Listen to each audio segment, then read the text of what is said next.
हाँ जी, सारा बयान राम राम। मैं आपके साथ राजेंद्र प्रसाद बबलू खोकर। देखो, हम बात करते हैं 16 महाजनपदों के बारे में। एग्जाम में पूछा जाता है कि 16 महाजनपद क्या है, तो सीधा सीधा बात करेंगे कि 16 महाजनपद क्या है।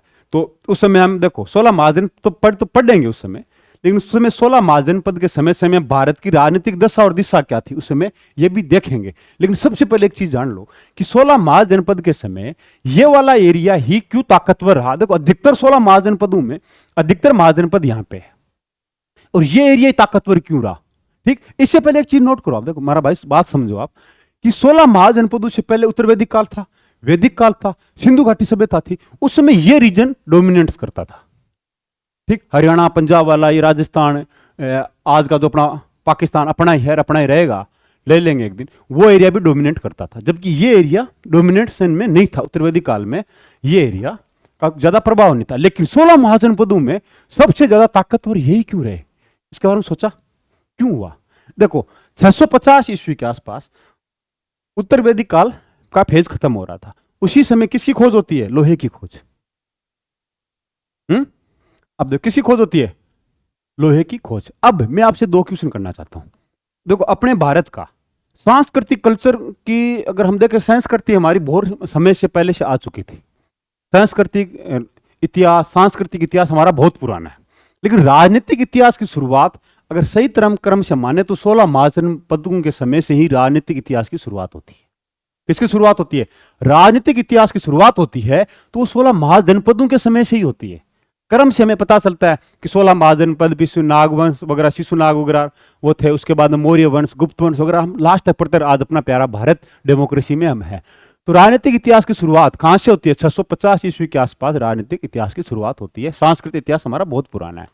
अब हमसे कोई पूछे कि ये क्यों हुआ, उस समय हुई लोहे की खोज। तो आज सबसे ज्यादा लोहा कहां मिलता है? मैंने कहा कि महाजनपद काल के समय अपना ये वाला एरिया, अपना ये भारत का पार्ट है ना, इस पार्ट ये डोमिनेंट था। क्यों था? आज भी लोहा की है, छोटे नागपुर की प्लेटें वगैरह, झारखंड छत्तीसगढ़ वाला एरिया है, लोहे में आज भी डोमिनेट करता है। तो सब ज्यादा लोहे की खाने यही है। उसी समय लोहे की खोज हुई, तो लोहे की तकनीक से लोगों ने क्या बनाई? कुल्हाड़ियां बनाई। उन कुल्हाड़ियों से जंगल साफ किया। पहले कुल्हाड़ियां किसकी थी? पत्थर की या फिर तांबे की बनती। वो जो जटिल पेड़ थे उनको नहीं काट पाते थे। जंगलों को साफ करके खेती की। तो क्या हुआ? कृषि कृषि हुई। तो भाई सामान्य जीवन के लोहे की चीजें बनने लगी। हथियार भी लोहे के होने लग गए। मतलब भाले उले एकदम लोहे के, तलवारें उलवारें एकदम लोहे की बनने लगी। उससे क्या उद्योग और व्यापार में प्रगति हुई। तो 16 महाजनपद काल उत्तर वैदिक काल से डिफरेंस। उत्तर वैदिक काल में जन थे, महाजन नहीं थे, जन थे, छोटे छोटे कबीले थे। उनका मेन क्रम था पशुपालन। उसके बाद कृषि करते थे छोटी मोटी अपने परिवार के लिए। 16 महाजनपद में पशुपालन था, लेकिन सबसे ज्यादा कृषि उद्योग और व्यापार था। वस्त्र उद्योग के लिए काशी जानी जाती थी 16 महाजनपदों में, हम देखेंगे। तो देखो, अब आपसे कोई पूछे लोहे की तकनीक ने लोगों के भौतिक जीवन में बहुत बड़ा क्या किया? परिवर्तन कर दिया था 16 महाजनपद के समय। अब लोगों का स्थायी जीवन हो गया, जबकि उत्तर वैदिक काल में स्थायी जीवन था लेकिन उतना नहीं था, घुमक्कड़ जीवन था। ठीक, अब उन्होंने प्राचीन व्यवस्था को जर्जर कर दिया और जन, छोटे छोटे जनों की जगह महाजन आ गए। अब आगे चलते हैं। अब आपसे कोई पूछे कि यार ये 16 महाजनपदों के नाम कहां पे लिखे हैं, आपसे पूछ ले कि ये 16 महाजनपदी क्यों है। देखो इस मैप में देखो, मैं बोलता हूं यहां अवंती है, तो यहां पे महाजनपद कौन सा था? नहीं पता हमको कौन सा था। महाजनपद तो थे लेकिन हमें नहीं पता। क्यों नहीं पता? क्यों? हमें 16 का क्यों पता है? फिर 16 का इसलिए पता है कि दो धार्मिक ग्रंथ, जैन धर्म का भगवती सूत्र और अगुंतर निकाय बौद्ध धर्म का है, दोनों पे बात करते हैं। इनके अंदर 16 महाजनपदों का नाम लिखा हुआ है। तो जैन धर्म के भगवती सूत्र में 16 महाजनपद की सूची मिली है, लेकिन जो हम पढ़ेंगे वो अगुंतर निकाय वाले 16 महाजनपदों के नाम है, लेकिन लोकेशन दोनों में वही है, नाम बदले हुए हैं। तो सबसे पहले कि भगवती सूत्र है क्या? भगवती सूत्र जैसे मैं बोलता हूं पुराण, रामायण, गीता, ठीक, तो ये हमारे क्या धार्मिक ग्रंथ। उसी तरह जैन धर्म का भी ये क्या था? धार्मिक ग्रंथ है। कौन? भगवती सूत्र। तो भगवती सूत्र में भगवान महावीर स्वामी की देशना, मतलब उनकी शिक्षाएं, इनके शिष्यों की शिक्षाएं, लगभग 3600 या 36,000 क्वेश्चनों के आसपास इसमें वर्णन है भगवती सूत्र में जैन धर्म के बारे में। इसमें कितने हैं? 16 महाजनपदों का वर्णन है। लेकिन हम बात करेंगे, एग्जाम हमसे पूछता है हमारे सिलेबस में जो 16 महाजनपदों की लिस्ट है, अंग हो गया, चेदी हो गया, वत्स हो गया, कौसाम्बी, कंबोज वगैरह, वो हम बौद्ध धर्म के अगुंतर निकाय में जो लिखा है उसके बारे में हम बात करते हैं। किस पे? अगुंतर निकाय। अभी अगुंतर निकाय क्या है? ये बौद्ध धर्म का धार्मिक ग्रंथ है।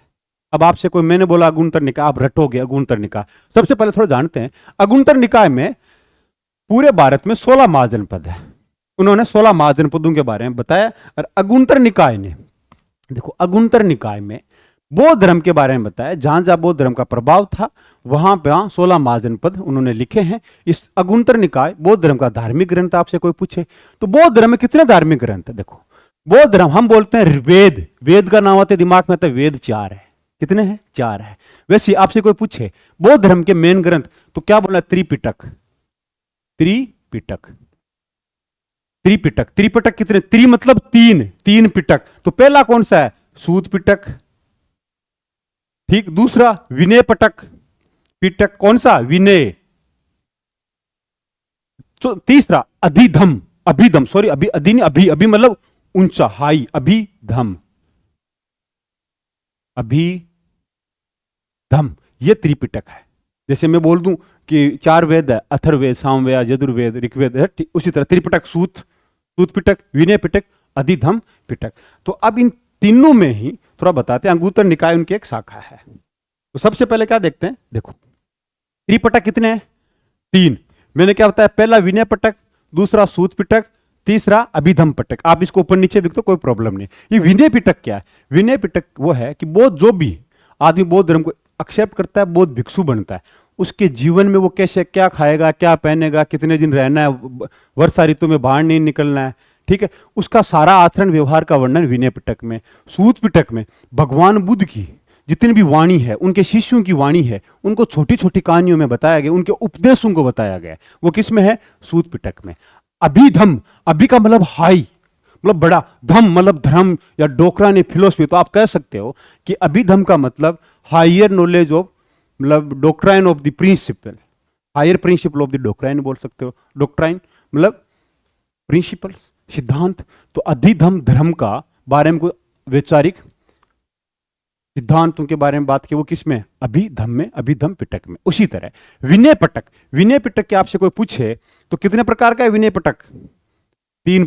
विनय पिटक के कितने भाग है? 3 भाग है। आपसे कोई पूछे विनय पिटक के कितने भाग है? 3 भाग। उसी तरह सूत पिटक, जिसमें बताया गया भगवान बुद्ध की वाणी है, जो उन्होंने उपदेश दिए थे, उनके शिष्यों ने जो उपदेश दिए थे, वो सूत पिटक में। इस सूत पिटक के 5 प्रकार है। कितने प्रकार है? 5। देखो पांचों का एग्जाम नहीं है, लेकिन मैं नॉर्मल थोड़ा सा बता देता हूं। मजली निकाय होगा, दीर्घ निकाय होगा, संयुक्त निकाय होगा, उसी तरह एक अगुंतर निकाय है। इन 5 में कौन सा है? अगुंतर निकाय। इसी अगुंतर निकाय में क्या लिखा है मेरे भाई? 16 महाजनपदों का वर्णन किया गया। किसका वर्णन किया गया है? 16 महाजनपदों का वर्णन किया गया। और आपसे कोई पूछे तो आप इनका बता देंगे। अगुंतर निकाय में 16 महाजनपद है। अब आपसे मैं बोलूं कि 16 महाजनपद कौन है, तो जल्दी से ये नाम देख लो, ठीक है। अब इन नाम के बाद हम इनकी लोकेशन भी देखेंगे। पहले अलग एक एक महाजनपद के बारे में पढ़ेंगे, फिर मैप पे सारों की लोकेशन करेंगे लास्ट में, ठीक। तो आपने देख लिया कितने 16 महाजनपद है, स्क्रीनशॉट ले लो इसका। प्रत्येक के बारे में पढ़ेंगे, एक एक के बारे में। तो सबसे पहले अगुंतर निकाय में 16 महाजनपद है। तो 16 महाजनपद में एक क्वेश्चन पूछा जाता है कि ये 16 के 16 महाजनपद है, क्या इन 16 महाजनपदों में राजतंत्र कितने और गणतंत्र कितने? तो आप क्या जवाब दोगे? 16 महाजनपदों में 14 महाजनपद क्या थे? राजतंत्र, जहां राजा का शासन था। 2 महाजनपद वो है जिनमें गणतंत्र, जनता का शासन था। जो वेस्टर्न लोग कहते हैं कि डेमोक्रेसी हमारी देन है, तुमसे पहले हम जानते थे। कौन कौन से? अपने 2 देखो, ये 14 है। इन 14 में क्या है? राजतंत्र। ये 2 अपने वजी और मल। अब आपसे कुछ वजी संघ था, गणतंत्र, मल संघ था। वजी और मल कहां पे? मैं पूछू कहां पे? वजी देखो, आज भी देखो, आप देखो जयप्रकाश नारायण जी की धरती, वही धरती जहां से हर वक्त डेमोक्रेसी की आवाज उठती है। वैशाली वाला एरिया, सहारनपुर वाला एरिया। सहारनपुर एक यूपी में भी है, एक अपना वैशाली के पास में बिहार में भी है। पटना के ऊपर देखो, मां गंगा के ऊपर, ठीक। समस्तीपुर, सारण, वैशाली वाला एरिया, ये किस में था? वजी संघ में। मल में कौन है? बलिया है, अपने प्राइम मिनिस्टर चंद्रशेखर साहब का एरिया। बलिया, देवरिया, सिद्धार्थनगर, गोरखपुर, ये वाला कौन सा एरिया था? मल का एरिया। इस एरिया में क्या था? रिपब्लिक। और आपसे कोई एरिया पूछे, सीधा डायरेक्ट जवाब देना, मल का एरिया, ये वाला एरिया, वजी वाला, ये वाला एरिया, बिहार का ऊपर का। आज भी आप देख लो, अधिकतर इंटेलेक्चुअल की बात, मुजफ्फरनगर, मोतिहार वाला एरिया है, मोतिहारी, पश्चिम चंपारण है, राजेंद्र बाबू वाले एरिया, आप उनको देखो जाके, कितने वहां से सबसे ज्यादा अगर इंटेलेक्चुअल लोग लिख ले तो उसी समय भी भगवान देखो, इन्हीं दो गणतंत्रों से उसी समय के दो सबसे बड़े क्रांति करने वाले महामानव निकले। कौन? इन्हीं गणतंत्रों से, राजतंत्र से नहीं थे। कौन? भगवान महावीर स्वामी और भगवान बुद्ध, शाक्य कुल से भगवान बुद्ध निकले थे ना। तो चलो बात करते हैं आगे। अब 16 महाजनपदों में सबसे पहले हम बात करेंगे काशी की। इन सब के साथ साथ 16 को जल्दी जल्दी एक महाजनपद को हम 1 मिनट देंगे, आधी मिनट में करेंगे। काशी कहां पे? आज काशी पूछूं, मां गंगा के तट पे बनारस। देखो यहां बनारस है, वाराणसी है, बनारस काशी था। तो काशी की राजधानी कहां है? बनारस। आज की प्रेजेंट टाइम लोकेशन बनारस के आसपास वाला एरिया काशी महाजनपद था। उसकी राजधानी वाराणसी थी, जो ऊपर से आपसे कोई पूछे कौन सी नदी में थी? वरुणा थी उसके ऊपर नदी, और अस्सी क्या थी? उसके बनारस के साइड की नदी अस्सी, ये उसकी राजधानी थी। लेकिन भगवान बुद्ध के समय यहां का राजा था बृहदत्त। कौन था? बृहदत्त। इसको काशी के ऊपर जस्ट है कौशल। अब कौशल में कौन आता है? हमारा अयोध्या। उस समय अयोध्या को साकेत भी बोलते थे। ऊपर श्रावस्ती भी है, ये वाला श्रावस्ती है, गोंडा प्रतापगढ़ वाला एरिया उधर से देखोगे आप। तो इन एरियाओं में कौन सा? श्रावस्ती में कौशल था, साकेत श्रावस्ती वाला। तो कौशल ने क्या किया? काशी पे अटैक किया। कौशल के राजा ने काशी पे अटैक करके कौशल के राजा ने काशी पे अटैक करके काशी को जीत लिया। और यहां का राजा कौन था? बृहदत्त। और कौशल के राजा कौन थे? कंस ने काशी को जीतकर अपने राज्य में मिला लिया। और सबसे ज्यादा व्यापारी केंद्र था काशी। काशी में भगवान बुद्ध भी आते थे। ठीक है, व्यापार वस्त्र का उद्योग था काशी में, उसको कौशल ने जीत लिया। कौशल ने जीता। अब आगे चलते हैं। आपसे कोई पूछे काशी के बारे में, किसने जीता? कौशल ने जीत लिया, पहला महाजनपद। दूसरा महाजनपद पे चलते। अब देखो लोकेशन में आप देखो ना, कहां काशी कौशल, ये रहा काशी कौशल, ये वाला एरिया। और आज की लोकेशन आप जाके देखना है कहां पे, श्रावस्ती कहां पे है, अयोध्या कहां पे। आपको अयोध्या का तो पता होना चाहिए। आगे फिर हम बात करते हैं कौशल की। देखो आप अगर इतिहास में देखोगे, यह है जो पिक है, ये सांची के भरूच के स्तूप के ऊपर ये बनाई गई है। कहां पे बनाई गई है? जुलूस निकालते के समय की ये फोटो मिली है। कहां की? कौशल की। ये राजा है प्रसन्नचित। कौन है? प्रसन्नचित। ये भगवान बुद्ध का समकालीन है। ये उस समय के सिक्के मिले। ठीक है, कौशल की। अब आपसे पूछे कौशल कहां पे? तो कौशल की 2 राजधानी थी। उत्तरी कौशल, मतलब पहली राजधानी थी राजधानी, ठीक, कौन सी राजधानी? कौन सी थी? श्रावस्ती। आज भी आप देखोगे कौन सी? श्रावस्ती। और दूसरी राजधानी थी साकेत, जिसको क्या बोलते थे? आज हम क्या बोलते हैं? अयोध्या। अयोध्या साकेत था। अब आप उसके समय देखोगे कि कौशल था, इसकी अगर बाउंड्री आप देखोगे, कौशल के ऊपर में उस समय कौन है? नेपाल। पश्चिम में कौन है? ये पांचाल। दक्षिण में कौन है? काशी। ईस्ट में कौन है? मल संघ था। किसके था? कौशल के। अब आपसे कोई पूछे कौशल, तो कौशल में कौन था? राजा प्रसन्नचित। यहीं पे भगवान श्री राम का जन्म हुआ है। ठीक है, तो आपसे कोई पूछे प्रसन्नचित, आपसे कोई पूछे भगवान बुद्ध का समकालीन उस समय कौन था? प्रसन्नचित था। इनके बारे में आगे भी थोड़ा बात करेंगे, इसी वीडियो में हम बात करेंगे कौशल। फिर आता है अंग। अब आपसे पूछिए अंग कहां पे? ये अपना प्यारा बिहार है। बिहार में मैंने बोला देखो, सारण, वैशाली, समस्तीपुर है क्या? सारण, वैशाली, समस्तीपुर, ये वाला एरिया तो हो गया वजी संघ का। ये वाला एरिया था मगध का। ठीक, अब ये वाला जो एरिया है कटिहार, पूर्णिया, भागलपुर, मुंगेर, ये वाला एरिया था अंग जनपद का।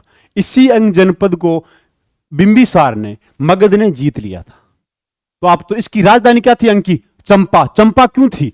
आज का मुंगेर, भागलपुर, इसी जगह आप देखोगे नदी बहती थी चंपा, जो मगध और अंग के बीच में बाउंड्री बनाती थी, वो इसकी राजधानी, उसी नदी की नाम पे इनकी राजधानी थी चंपा। तो आपसे कोई पूछे अंग की राजधानी चंपा है, व्यापार वगैरह था, इसको मगध ने जीत लिया था। किसको? अंग ने। तो आपसे कोई अंग पूछे तो अंग बता देना, ये रहा अंग। अंग का पड़ोसी कौन है? मगध। अब आगे चलते हैं, आगे आता है मगध। तो मगध के बारे में थोड़ा सा, मतलब सबसे ताकतवर था मगध। तो आज का आप देखोगे ये वाला एरिया मगध था। ठीक, मगध में भगवान बुद्ध के समकालीन थे बिंबिसार। बिंबिसार ने अंग पे आक्रमण करके इसको तो जीत लिया, इस महाजनपद को। फिर बिंबिसार ने किस पे आक्रमण किया? किस पे किया? कौशल पे। क्यों? कौशल नजदीक था। कौशल पे आक्रमण क्यों किया? काशी के लिए, क्यों काशी को कौशल ने जीत लिया था। तो काशी के लिए मगध ने कौशल पे आक्रमण किया। आक्रमण, फिर वापस दोनों में क्या हुई? संधि हुई, आपसे कोई पूछे क्या हुई दोनों में, संधि हुई। संधि के तहत प्रसन्नचित्त ने अपनी बहन महाकौशल का विवाह बिंबिसार से कर दिया और काशी को दहेज में दे दिया। तो अब आपसे कोई पूछे मगध, तो मगध क्या था, मगध के अड़ोस पड़ोस राज्य बता दोगे, इधर कौन है मगध के, उधर कौन है, इधर कौशल है, ऊपर कौन है मगध के, ये वैशाली है, इधर मल है, इधर अंग है। तो आप इसके बारे में कोई पूछे मगध क्या है, मगध और अंग को दोनों को अलग करने वाली नदी कौन सी है, चंपा, ये मैं बता चुका हूं। आपसे कोई पूछे इसकी राजधानी कहां थी, देखो राजधानी आप मैं बोल रहा हूं खाएंगे, राजगृह भी मिलेगा, गिरी ब्रिज भी मिलेगा। गिरी ब्रिज मतलब जो 5 पहाड़ियों से, गिरी ब्रिज, गिरी ब्रिज मतलब 5 पहाड़ियों से घिरा हुआ एक सुदूर किला भी था। इन्होंने किला क्यों बनाया था, अवंती के राजा प्रद्योत से बचने के लिए किला बनाया था। ठीक है, तो किला वगैरह भी यहाँ था। आज का वर्तमान का दक्षिणी बिहार वाला ये पार्ट मगध में था। आगे आता है महाजनपद वजी। तो अब आपसे कोई पूछे वजी क्या है, देखो वजी था एक संघ। वजी क्या था, 8 गणतंत्र का एक संघ था। ठीक है, जिसे हम कहते हैं कि हम भारत क्या यूनियन है हमारी भारत भी, उसी तरह संघ था, इसमें 8 राज्य थे। तो 8 राज्यों में आप देखोगे मेन देखो, एक था वैशाली, देखो संघ की राजधानी भी वैशाली थी, लेकिन मेन में आप देखोगे वैशाली के लिच्छवी, मिथिला के विदेह, कुंडग्राम के ज्ञात्रक, उसके साथ उगर, भोग, इक्ष्वाकु और कौरव, ये क्या थे, वजी सहित 8 संघ का एक समूह था जिसको वजी संघ बोलते थे। इसका आज की लोकेशन कहाँ पे, एकदम आराम से बताना है मेरे भाई। आज की लोकेशन ये वैशाली वाला एरिया, ये वाला बेल्ट है, मोतिहारी, चंपारण, मुजफ्फरनगर, पूर्वी चंपारण, ईस्टर्न चंपारण है, गोपालपुर वाला, ये सिवान वाला और गोपालगंज वाला एरिया, ये किस में था, वजी संघ में था। और आपसे कोई पूछे संघ क्या है वजी, और वजी संघ को बिंबिसार के बेटे अजातशत्रु ने जीत के मगध में मिला लिया था। किसके समय, भगवान बुद्ध के समय। ठीक, अब ये भी आपको पूछे, इसकी लोकेशन पूछे, राजधानी कौन सी थी वजी संघ की, वैशाली। ठीक, और इसके ये 8 नाम याद रखने, कोई पूछे तो 8 नाम क्या है। अब फिर आता है मल। तो ये मल कहां पे, देखो मैंने बोला वजी संघ, वजी संघ के जस्ट पास में है मल। देखो लोकेशन देखो, कौन है मल, तो मल की लोकेशन कहां है भाई, ये देखो ये है मल। तो ये है मल, ये इधर वाला एरिया, ये इधर वाला एरिया में आप देखोगे मल। तो इधर कौन है, वजी। और मल में आप देखोगे, मल में सबसे ऊपर आप देखो मल और कौशल के बीच में कौन है, साक्या। ये जो गणतंत्र था यहीं पे भगवान बुद्ध का जन्म हुआ था। और जो मल वाला है, आप मल में ये देखोगे ना, भगवान बुद्ध का देहांत यहीं हुआ था, है पावा में भगवान बुद्ध का देहांत हुआ था। यही मल की राजधानी थी। पावा भी बोल सकते हो, कुशीनगर भी बोलते हैं, पडोरना, ये मल्लों की दोनों शाखाएं भी थी, उनकी राजधानियां भी थी। कौन सी, कुशीनगर, पावा, पडोरना, आप दोनों नाम लिख सकते हो मल्लों के बारे में। और आज का प्रेजेंट टाइम का देवरिया और गोरखपुर वाला, देवरिया है ना जो बलिया के ऊपर है, गोपालगंज के इधर बिहार में बाउंड्री बनाता है देवरिया लगभग, तो बलिया के ऊपर लास्ट डिस्ट्रिक्ट है यूपी का देवरिया। तो उस डिस्ट्रिक्ट वाला ये एरिया कौन सा था, मल्लू का था। इधर कौन है, साक्य, कोलिया, मौर्य। ठीक है, ये भी छोटे छोटे गणतंत्र थे। इनके इधर क्या थे, कौशल। और साक्य कुल के कौन थे, गणतंत्र के भगवान बुद्ध थे। तो आपसे कोई पूछे कि मल्लू में क्या है, और ये देखो मैंने फोटो लगाई है, सांची के स्तूप में आप ये मिलेगी, है सांची के स्तूप में आप ये चीज देखोगे। तो आपसे कोई पूछे, महाभारत में भी भीमसेन ने मल्लू के ऊपर जीत प्राप्त की थी। अब चेदी, अब चेदी कहां पे है, चेदी का नाम आता है चेदी या चेती। इसकी राजधानी क्या है, सुक्तिमती, है सुक्तिमती। तो चेदी याद आते ही सीधा नाम याद करना है कि चित्रकूट, उसको छोड़ के मध्य प्रदेश का पूर्वी भाग, बुंदेलखंड का पूर्वी भाग, सोन नदी वाला थोड़ा बेल्ट को भी ले सकते हो आप, ये वाला एरिया, मतलब कौशाम्बी है, यूपी को नीचे करके थोड़ा सा रीवा वाला एरिया मध्य प्रदेश का, वो था चेदी। और उसकी लोकेशन कहां है भाई, राजधानी कहां है, सुक्तिमती। याद रखना शिशुपाल कहां का था, शिशुपाल चेदी महाजनपद में ही पहले, कहीं इसी एरिया में चेदी महाजन। तो आपसे कोई पूछे चेदी कहां, चेदी की बाउंड्री किस किस के पास है, चेदी के ऊपर कौन है, वत्स, नीचे कौन है, अवंती। तो आप इसके बारे में बता देना, चेदी के बारे में। अब मैं आगे चलता हूं, आगे जस्ट आता है चेदी के बाद में वत्स। तो वत्स का है आज का कौशाम्बी, ठीक। हमारा प्रयागराज, बांदा, चित्रकूट वाला एरिया किस में आता है, वत्स में। ये वाला एरिया किस में आता है, वत्स में। और इसकी राजधानी कहां है, कौशाम्बी। और यहाँ का राजा कौन था? उदयन। कहानी यह है कि यहाँ के राजा उदयन को अवंती की रानी से प्यार हो जाता है। किससे? अवंती की रानी, सॉरी राजकुमारी, रानी नहीं, राजकुमारी प्रद्योन, किसको? राजकुमारी से प्यार हो जाता है, जो अवंती के राजा प्रद्योन की बेटी होती है। यहाँ का राजा कौन है? उदयन। कहां पे? वत्स का। और जिसकी राजधानी कहां है? कौशाम्बी। तो आपको ये पूछे तो इसके बारे में बता देना है। ठीक, आगे चलते हैं। फिर आता कुरु। तो कुरु की लोकेशन आप देखोगे, कुरु आज अपना दिल्ली वाला एरिया, ठीक है। दिल्ली, थानेश्वर, मथुरा, सॉरी मेरठ और दिल्ली वाला एरिया किस में था? कुरु में। कुरु की राजधानी कहां थी? इंद्रप्रस्थ थी। कहां थी?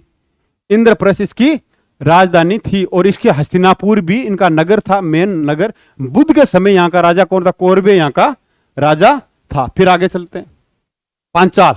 तो पांचाल की दो राजधानी थी। आज का रुहेलखंड वाला एरिया। सर जी एक मिनट।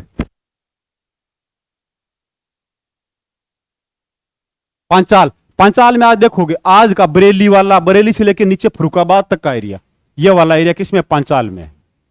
ठीक है। अब पांचाल की दो राजधानी थी। तो एक तो थी बरेली में, उत्तरी पांचाल से अही छतरपुर, बरेली के रामनगर में कौन सा? अही छतर। दक्षिणी पांचाल की राजधानी थी कांपिल्य, जो फरुखाबाद में है। तो आपसे कोई कान्य कन्नौज, हम कहते हैं ना कान्य कुंज कंबोज, वो पांचाल महाजनपद में ही था।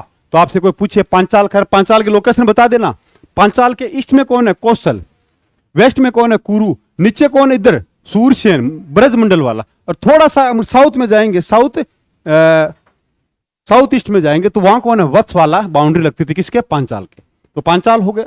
पांचाल के बाद महाजनपद आता है मत्स्य। तो मत्स्य आते हैं, सीधा नाम दे रहा है मत्स्य का, मतलब इधर सूरसेन है। सूरसेन के जो मथुरा वगैरह है, आगरा मथुरा, उसके साइड में देखो अलवर भरतपुर वाला एरिया, ये वाला एरिया, ये किसका था? मत्स्य। मत्स्य की राजधानी विराटनगर। विराटनगर वही है जहां कौरवों ने अज्ञातवास काटा था। विराटनगर जिसकी राजधानी थी, हैं बेराट भी बोलते हैं, विराटनगर भी बोलते हैं। विराट राजा था, उसके नाम पे मत्स्य की यह राजधानी है। और आपसे कोई पूछे इसके बारे में बता देना, मत्स्य। फिर आता है सूरसेन। सूरसेन में आज की राजधानी मथुरा, ठीक है। और यूरोपियन जो इतिहासकार है उसको बोलते हैं मेथोरा, ठीक। और ये कहां है? भगवान बुद्ध के समय यहाँ का राजा कौन था? अवंती पुत्र। कौन था? अवंती पुत्र। और इस ये वाला एरिया सूरसेन, मतलब ब्रजमंडल, मथुरा और ब्रजमंडल वाला एरिया कौन है? महाजनपद का एरिया है। अब आगे चलते हैं। 13वां अस्मक। अस्मक का नाम आते याद रखना। अस्मक पहले गणतंत्र था, लेकिन बुद्ध के समय राजतंत्र था। और अस्मक है ये गोदावरी वाला बेल्ट। कौन सा? अस्मक पूछे तो कहां है? गोदावरी वाला बेल्ट था। इसकी राजधानी कहां थी? पोतन या पोटिल। क्या पोतन या पोटिल? अब इसके ऊपर कौन है? अवंती। अस्मक को भगवान बुद्ध के समय ही अवंती ने जीत लिया था। अवंती के राजा प्रद्योन ने इसको जीत लिया था। किसको?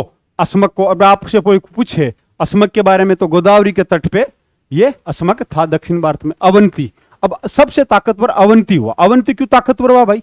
देखो, छोटा नागपुर की प्लेट सबसे ज्यादा कोई ताकतवर था उस समय, मगध से भी ताकतवर। लोहे का सबसे, अवंती की ताकत की वजह थी लोहे के औजार।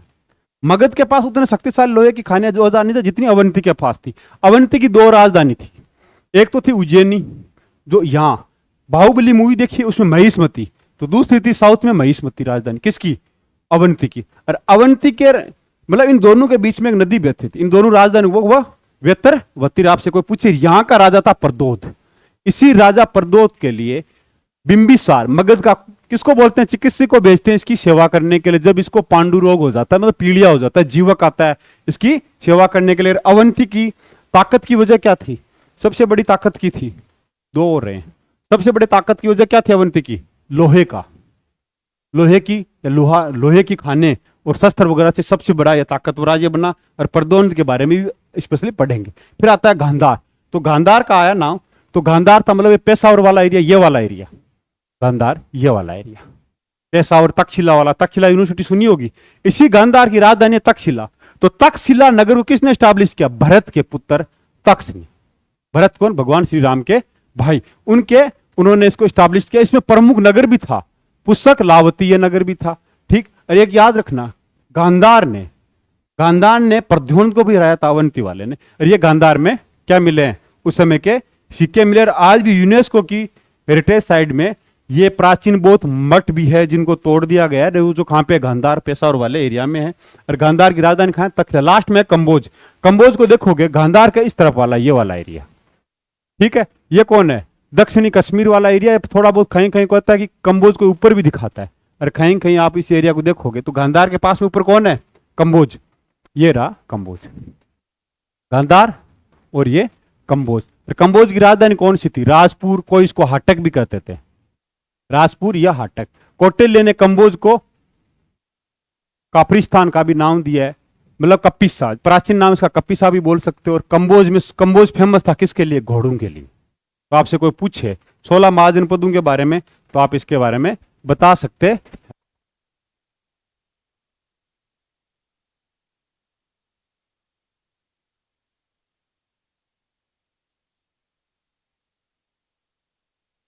ओके, जय हिंद, जय भारत।